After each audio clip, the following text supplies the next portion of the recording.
प्रसन्नजीत जी, आपने आईएएस में क्वालिफाई किया है, इतना अच्छा रैंक मिला है, तो कैसे लगा आपको, कब पता चला और क्या महसूस कर रहे हैं आप? सबसे पहले तो बहुत खुशी हो रही है। और जहाँ तक पता चलने की बात है, हम कल G20 के सेशन में थे, वहीं पर मुझे कॉल आया और मुझे पता चला कि इस तरीके से रिज़ल्ट हो गया और ये रैंक है। आप दूर दराज के पुंछ इलाके से हैं, काफ़ी दुर्गम इलाका है, सुविधाएं नहीं है, तो कैसे आपने इस परीक्षा के लिए प्रिपेयर किया?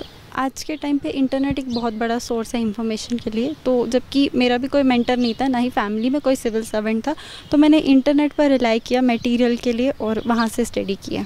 इससे पहले आप केएएस भी क्वालिफाई कर चुके हैं, आप इस समय इंपा में ट्रेनिंग कर रहे हैं, तो कैसे दोनों एग्ज़ाम्स के लिए आपने प्रिपेयर किया? दोनों एग्ज़ाम्स का सिलेबस ऑलमोस्ट ओवरलैपिंग होता है, तो जब एक प्रॉपर तरीके से तैयारी की जाती है तो उसमें दोनों ही एग्ज़ाम्स कवर हो जाते हैं, तो उस तरीके से मैंने किया। कितने घंटे आप पढ़ाई करते थे, कैसे पढ़ाई करते थे? डेली अबाउट 7 to 8 आवर्स जो है वो होते थे और ये कंसिस्टेंटली होते थे, इसमें कोई ब्रेक नहीं होती थी, तो इस तरीके से ही मैंने किया और साथ में रिवीजन के ऊपर ज़्यादा फोकस किया। आपको शायद लगता है उम्मीद नहीं थी कि आईएएस में आएगी, इसीलिए आपने केएएस के लिए एक और एग्ज़ाम भी दिया है, हमने सुना। ये एग्ज़ाम बहुत अनप्रिडिक्टेबल होता है, किसी भी मोमेंट पे कुछ भी हो सकता है, तो इसलिए जबकि जेकेएस में अभी मेरा रैंकिंग 34th था, बट कुछ 4-5 मार्क्स से मेरा एडमिनिस्ट्रेटिव रहा था, तो मैंने सोचा कि मैं अपना रैंक इम्प्रूव करूँगी, इसलिए मैंने दोबारा एग्ज़ाम दिया था। ऐसे एग्ज़ाम या कोई भी एग्ज़ाम हो, परिवार का सहयोग काफ़ी ज़रूरी होता है, तो अपने परिवार के बारे में बोलेंगे कि किस तरीके से, क्या बैकग्राउंड है उनका, कैसे उनकी तरफ से सहयोग आपको मिला और जब ये रिज़ल्ट आया तो उनका रिएक्शन कैसा था? मेरे पेरेंट्स जो है वो मेडिकल डिपार्टमेंट में, जहाँ तक सपोर्ट की बात है तो पेरेंट्स का पूरा सपोर्ट रहा है, चाहे वो मोटिवेशन की तरफ से हो या फिर मटेरियल्स को एसेस करने की तरफ से हो, क्योंकि हमें सारा मटेरियल जम्मू से मंगवाना पड़ता था, तो उनका बहुत ज़्यादा सपोर्ट रहा और जब मैंने उनको रिज़ल्ट बताया तो वो बहुत खुश थे। आपकी पढ़ाई कहाँ पे हुई है, किन हालात में हुई है, तो कैसे आपने अपनी पढ़ाई को पूरा किया, उस बारे में?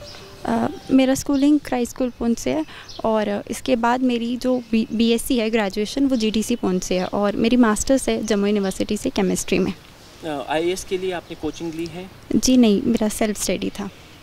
यानी आपने खुद सारी तैयारी की, खुद इस एग्ज़ाम को क्वालिफाई किया, तो क्या कहेंगे आप उन लोगों को, उन बच्चों को जो एस्पायर करते हैं इस तरीके के सिविल सर्विसेज एग्ज़ाम?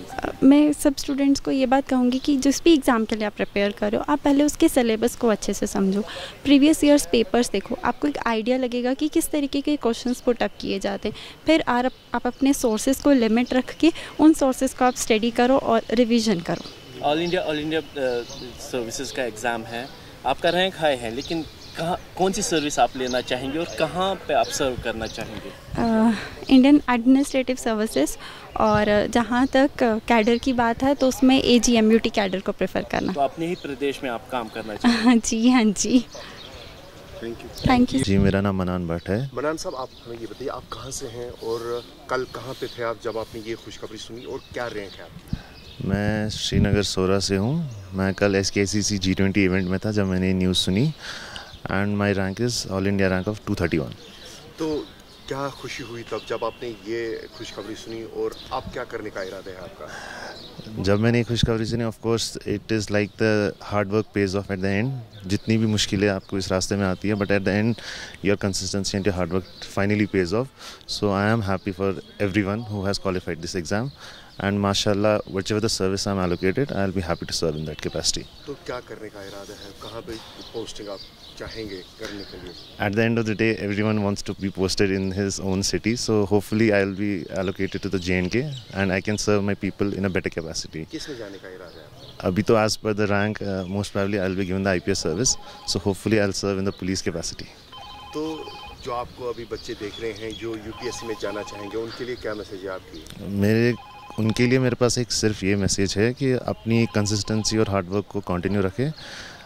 मुश्किलें आएंगी इस जर्नी में, बट एट द एंड आपका हार्ड वर्क पे ऑफ कर ही जाता है, जितनी भी आप कंसिस्टेंट रहेंगे इस चीज़ को लेके।